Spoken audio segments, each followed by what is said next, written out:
নমস্কার বন্ধুরা, কেমন আছেন সবাই?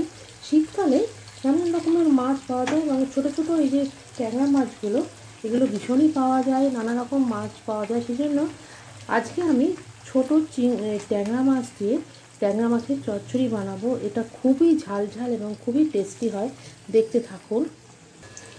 আমার এখানে 100 থেকে 150 গ্রাম ছোটো ট্যাংরা আছে। এটাকে আমি লাল করে ভেজে নিয়েছি, ভাজা হয়ে গেছে।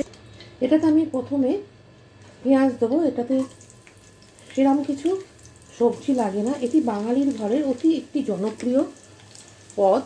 এবার আমি দেব বেগুন। এটাতে আমি রসুন দিয়ে নিই এই কারণে যে ট্যাংরা মাছের একটা গন্ধ আছে, সুন্দর গন্ধ, স্মেলটা নষ্ট হয়ে যাবে। এরপরে আমি দেব খুব বেশি করে কাঁচা লঙ্কা। এবারে দেবো হলুদ। খুব সাধারণ একটি পদ, কিন্তু গরম ভাতের সাথে ভীষণই ভালো লাগে।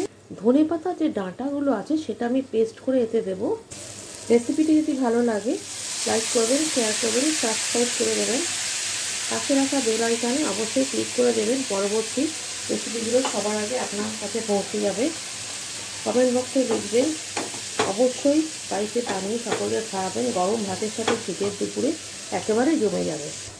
খুবই সাধারণ এবং ঘরোয়া একটি, ভীষণই টেস্টি। জলটা বুঝে দিতে হবে, বেশি দেওয়া যাবে না।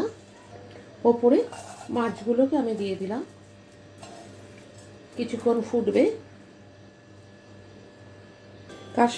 কাশ্মীরি লাল মির্চ জলে গুলে একটু দিয়ে দিলাম।